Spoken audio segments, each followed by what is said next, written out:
Hello and welcome to Ultramodern Morons, a podcast about trying new things. It's right there in the title, folks. We try something new and we talk about it. I'm international fashion icon Joel. And I am Luke, the famous polo player. Luke, it's good to see you. How you been? I've been pretty good. You know, I've been trying some new things recently. I thought I'd tell you about one of them. Cool. Yeah, spill the beans. What do you got? Yeah, so I've been watching some cooking shows lately. I won't name any of them. Oh. I don't know how copyright works, but I don't want to take any chances. So. No, we don't want to give that free clout. Like, here in Ultramodern Morons, you got to pay for that. Yeah, I guess I don't think they've earned it necessarily. Sure, yeah. Is I think an accurate statement to make. For sure. But when watching these, I've realized I like to think I know my way around a kitchen pretty well. Mm-hmm. But one thing I've never done before is bake a just plain old cake from scratch. Huh. Making my own batter and my own frosting. So that's what I did. I pulled out an old cookbook we had laying around. It is actually Better Homes and Gardens new cookbook, 16th edition. Holy Basically cow. has everything a home and a garden would need. And 15 other editions, apparently. And 15 other editions. So this is like the creme de la creme peak cake recipe if they've been iterating on it that long, huh? They say it traces its origins all the way back to Jesus Christ. Jesus Christ himself penned edition number 1 of this cookbook. Well, I assume it was just an absolute religious experience then, right? It was. So I went as vanilla as possible in the literal sense. Okay. I made a nice vanilla yellow cake with just a buttercream vanilla frosting. Oh, yum. I didn't want any fanciness. It went pretty good. I will say I don't think the cake was like that bad. So I actually did 2 9-inch round layers separated by a layer of frosting and then obviously just, frosting all over. And overall, like it was a pretty good cake. Yum. I'm not going to lie. I had it. Some other people had it. They said it was like, passable. Huh. They didn't puke. Okay. Well, that's not exactly a ringing endorsement. It was just a shrug of the shoulders, or were they just being modest? Joel, how many people do you know that are going to absolutely just start gnashing their teeth for yellow cake with vanilla frosting? I don't know. I thought this will lead me to my question, but if you put like some real elbow grease into this, you think they'd gas you up a bit and be like, wow, this is really good. Especially like when you say it came from scratch. That usually connotates just some real love put into it, right? But my question is, how long did this whole thing take you? Because it sounds like quite the ordeal. It was just one continuous time period. I would say 2.5 hours, 3 hours. Okay. All right, that's not that bad. I maybe cut it a bit close on the cooling the cakes before putting the frosting on. Yeah. Because that's definitely the part I struggled most with. During the actual baking of the cakes, I was like, I am killing this. Frickin' cooking shows, here I come. I'm ready. Great British Break Off. I'm on my way. Bought my plane ticket already. Pretty much. And then it got to putting pen to paper, frosting on cake, and I just fell apart. It just... Oh, okay. Obviously, like any simpleton, I could slather it on top. Yeah. But it would just not stick to the sides. So basically, you got a nice, 2 nice cakes with a nice layer of frosting on top, and then they're just showing this ass crack between them.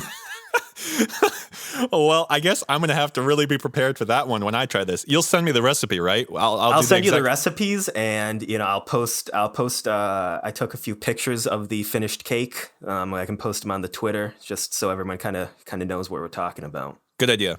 So you can check UMM Podcast on Twitter, and all these pictures, mine, I assume, if I manage to cobble together at least something resembling a cake, will be up there as well, and you can let us know what you think of it. But I'm looking forward to trying this. I think it's going to be fun. I haven't really done that much baking. But before that, can I tell you about what I did, this new thing I tried? I would love to hear it.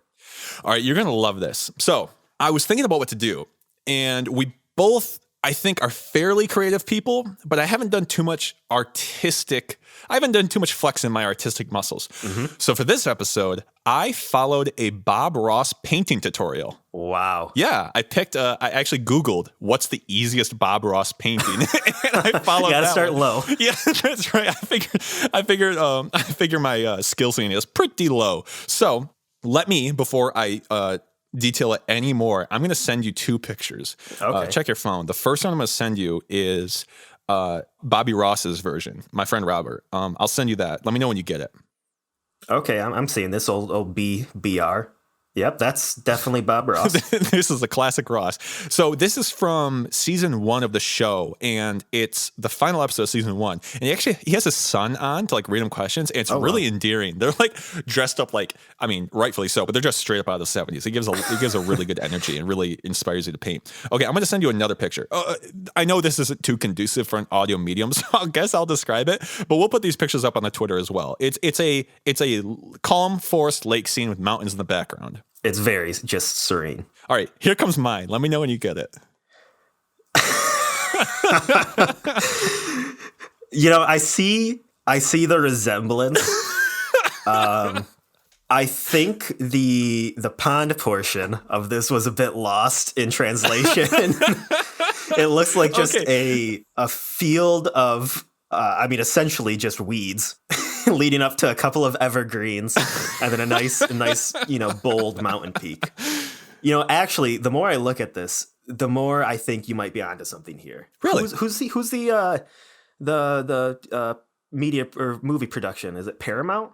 Yeah, I mean, they're a company. I think this could be their new logo. Their new mountain logo. All right. Well, now I have to Photoshop like a Paramount graphic into this, and we will put this again. We'll put this on the Twitter so you can see it and see what we're talking about. So, Luke, to say I really beefed it, I think is an understatement. It's not even really capturing the essence of the original photo. It's more like a Picasso interpretation of what Bob Ross is going for. And let me explain why. Okay, this is way harder than it looks. I'm not going to sugarcoat it for you. I'll take you on a little journey, Luke. Join me on this little tale. I'm here for it. Okay, so I had to do a little research, right? And Bob Ross is a wet-on-wet painter. That sounds like a crazy spring break, but it's actually a painting style where you use oil-based paints and you slather it all on a stretched canvas before it has time to dry. That's where you get the mixing. You have those happy little accents and all that stuff. Mm-hmm. To say I had it's basically all happy little accents in my painting. It's not very good, but it's not very happy either. it's a sad, miserable little painting. He'll start with he'll paint a thin layer of just white on the whole canvas to start a little like base of wet paint, and then he'll go from there. And it's like I was like, oh, that's actually pretty smart. Huh. But I went to Walmart and I spent $16 on painting supplies. I bought some paints, some oil-based paints. I bought some stretch canvas, and I bought this variety pack of brushes. And I'm sitting there. I have my laptop. I'm ready to paint. I'm getting swept away by the sonic tones of Bob Ross's voice. And one of the first questions he answers, prompted by his son, is talking about like why.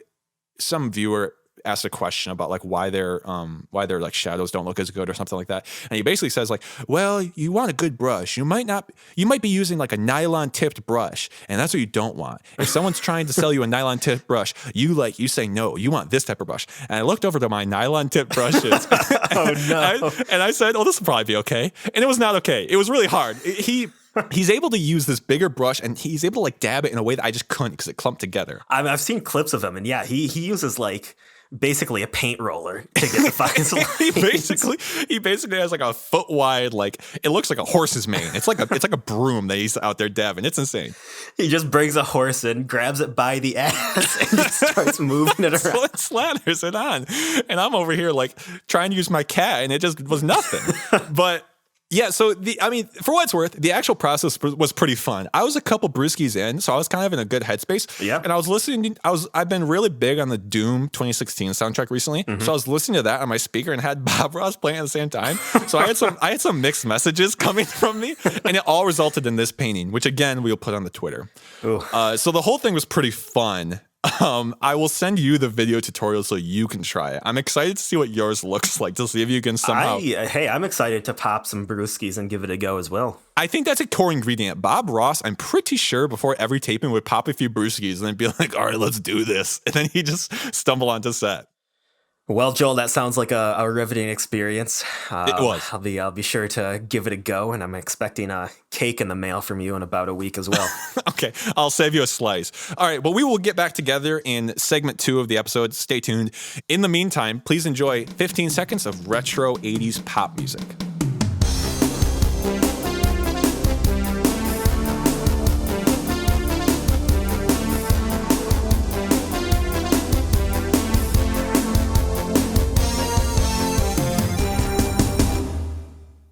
Hello, everybody. Welcome back to the show. I hope you enjoyed the 15 seconds of good stock music we just played for you. Luke, what's going on? What's happening? Well, Joel, this past weekend, I actually went for a hike in the woods to a waterfall to really unlock my inner Bob Ross and get within nature before I painted the nature. Oh, good. Some like real world inspiration. Yeah, I was very inspired, and I just internalized that. Nice. But then the next day, I just basically took a big old fat shit on a canvas. Oh, no. That's no good. Yeah, it did not go well, I will say. I watched the video first before I started painting. Oh, smart. And I got to say, Bob Ross, just, a quality guy. Yeah, stand-up dude. I think he's just a stand-up dude. Very calm. Yeah. Very nurturing, doesn't make you feel flustered while you're painting. Yeah. I think his good naturedness has been kind of memed on. It's a little unfortunate that he's been, his entire being's been kind of diluted into a meme of like happy little accidents. But yeah, it is what it is. I'm just an old guy here ranting about the youth. Well, we're those like purist Bob Ross fans. We appreciate him for the craft and the artsmanship. None of this like Reddit joke humor that we're way above, right? I mean, absolutely. We're literally 10,000 IQ. Like connoisseurs of the finer things in life. So you watched the whole thing through once before you even picked up a paintbrush? Yes, because I had no idea what paint supplies I would need. Okay, so I'll say you already are off to a way better start than I was, because I just went in blind. I was just like assuming these are the things I need. That's how I ended up with the nylon tip brushes. Yeah, I mean, I went in knowing that I didn't need nylon tip brushes, and I thought I got natural bristle brushes. Oh, nice. But I don't think it's what I needed. Oh. The packaging just said bristle brush. I think it was just telling me that it's a brush with bristles, which I'm pretty sure is all brushes. But yeah, wait a minute. Every brush has bristles. But I'm telling you, when I was watching his video and I looked at his brush and I looked at my brush, they did not look the same. Oh, shoot. So we both struck out when it came to brushes. Well, and then like I did a lot of prep. I tried to get the natural bristle brushes. Uh-huh. And then in the video, he says, look at your paint, squeeze it out. If it sticks up like 3/4 of an inch, you got good paint. Yeah. I do that with my paint after I buy it. I don't know why. It's not like I was going to return it. Sure. And sure enough, I got a solid inch stiffy out of my paint tube. That's pretty good. So I'm good to go. And it just fell apart after that.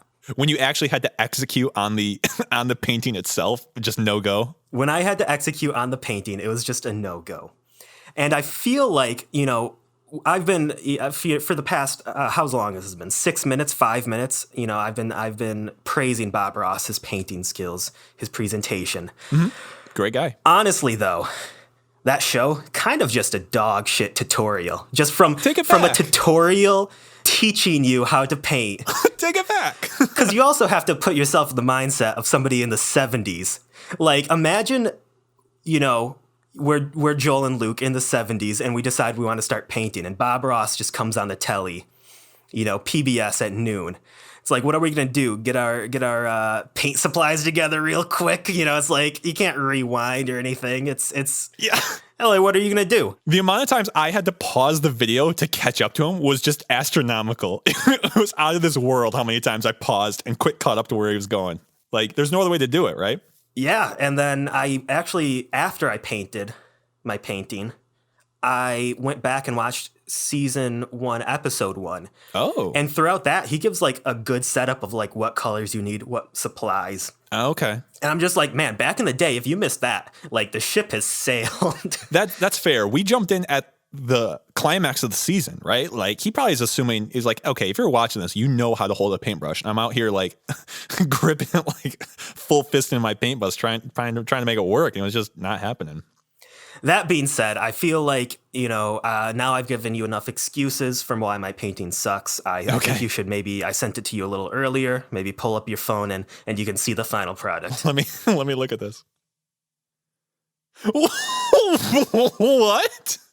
How did, how did you even end up with this? What is this? Well, you see, I started strong with the mountains. Oh my. I mean, they look like mountains at least. Yeah, they're great. The sky I thought was fine. It's blue. Yeah, it's very blue. But once I got to the trees, like, holy cow. I just could not, like, I was just like trying to, press my brush up on the canvas like he was telling, and it was just making just blobs. I don't know what was happening. So eventually I'm just going to paint this all green.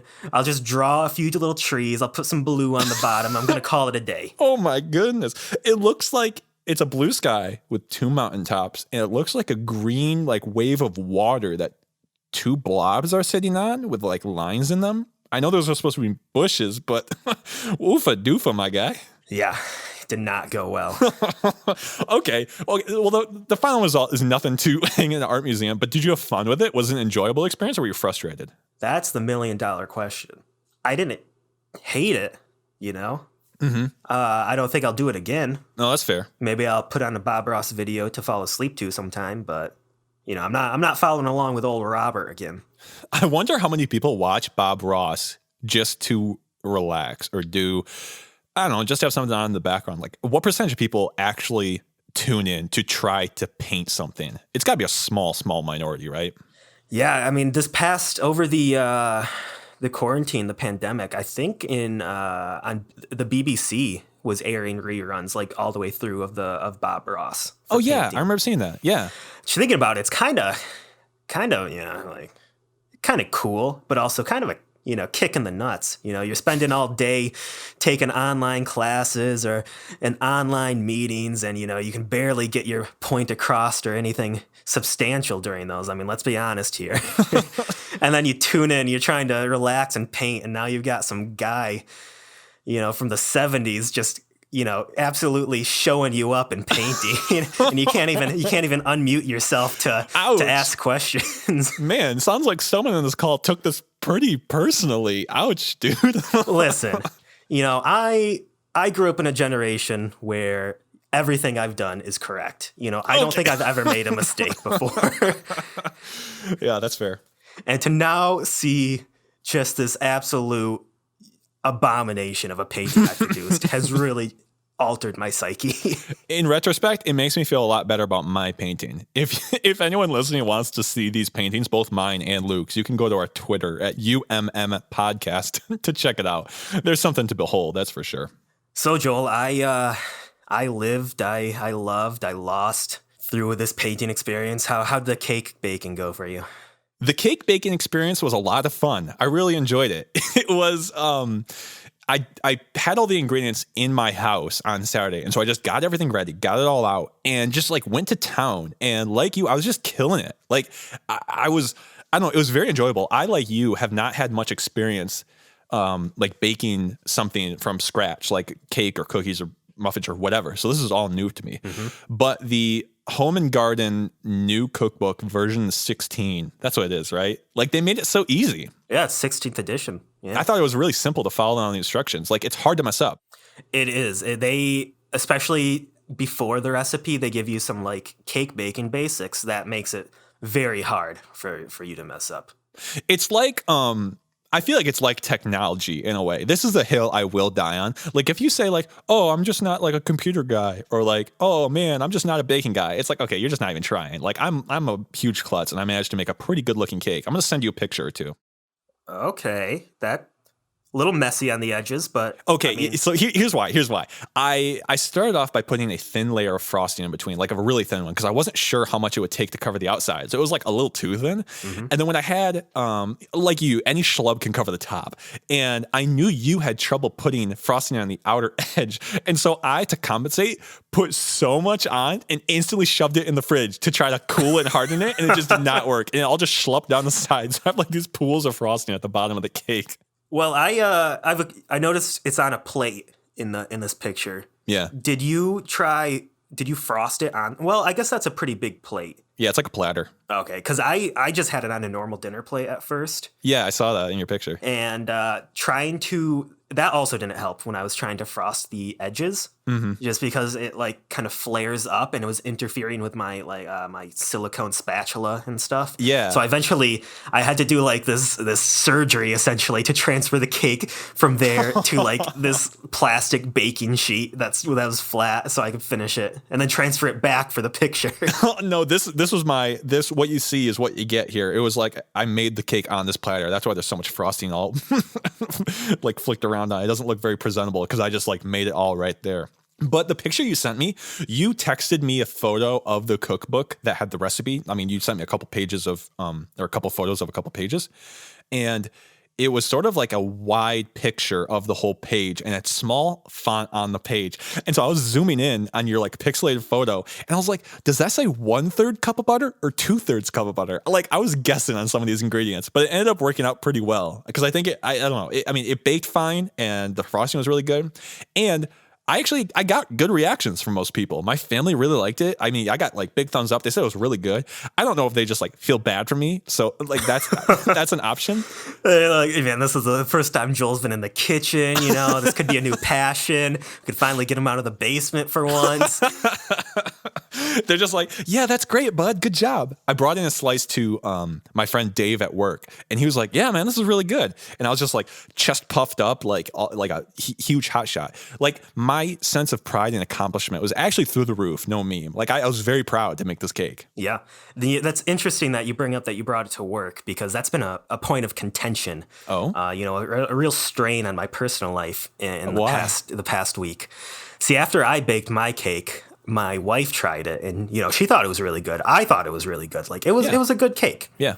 But, to prevent ourselves from eating an entire cake by ourselves, I said, you should bring it into work, just get it out of here. Yeah.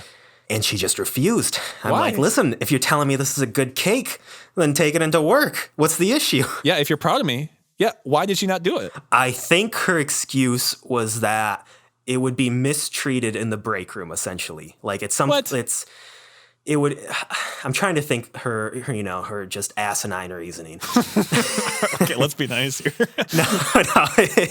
I was trying to think of her reason. I think it was because she thought just because it was like loose on a plate, it would go stale really easily just sitting out in the open, which I can see. That's and then, fair. it would just like, one person would take a slice and then after a few hours it would start getting like going bad and nobody else would eat it. Yeah, we get all moldy, right, as cakes do. Which I can see. So what? Do you still have a bunch of cakes sitting in your counter right now? I'll be honest, we I don't know, got like halfway through, then we're just kind of like, we can't keep eating this. So we dumped it. Oh, man. I got a little sad. That's kind of a morose ending to this cake journey, right? My cake lived a very fulfilling life. It was well loved while it was around. It died young. But, just like a horse that's broken its leg in the field, you sometimes you just got to put down the things you love. Oh, okay, that's fair. Mine lived a very fulfilled, very happy life, and it fed a good amount of people, and people loved it. So I'm kind of a hot shot around the house right now because of this cake. There's been a lot of jokes like, oh, like you're gonna have to make that again, or like, oh, like so and so's birthday is coming up. Are you gonna make another one? And I'm a little like, is this all it takes? Like, it's a recipe any bozo could do. And now I'm like the cake guy. The cake guy. I kind of like it, but it's also like, I really didn't do anything special. Like, it's a lot of butter and a lot of sugar, and I just smashed it all together in an oven. No, I mean, it's super straightforward. It really, it's made me, look back on my childhood, like Thanksgivings, when you have a grandma or an aunt that brings a pie and it's just like, oh man, this is just so great. How do you do it? Yeah. It's like, yeah, I know your tricks now. I've unlocked your Grandma. secrets. Grandma. You got nothing on me, Ruth. I thought the frosting was the most interesting part because it was really good. It's all powdered sugar, like 100% powdered sugar. But like what did it take? Like 15 minutes? Oh, the frosting? Yeah, I was really surprised. I thought frosting was always like a much more involved process. No, it's just if you have an electric blender or not blender, whisk. Yeah, mixer. It's just whip that thing out. I remember going to my grandparents' house, and she always had cupcakes with frosting made from scratch. I was like, this is unconceivable. Like the gods themselves have come down and blessed her with this knowledge. Turns out it's just like powdered sugar in like an electric mixer. It's crazy. I mean, it's good. Like it's really good, but it's like, I wonder what else. I wonder what else in the universe is just a simple like, well, wait a minute. Like this isn't too complicated at all.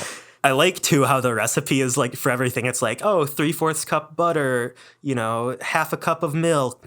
But for the powdered sugar, it's just like 2 pounds. Yeah. Just what it says 8 cups, parentheses 2 pounds. I was like, what? Oh my gosh. I took that I took that as gospel as well. I just went to the store and got a 2-pound bag. And did you? I'm like, this is 8 cups. I don't care what you tell me. I counted out each cup individually. I said it out loud so I'd remember. So I'm in there in the kitchen like an idiot going 3, 4.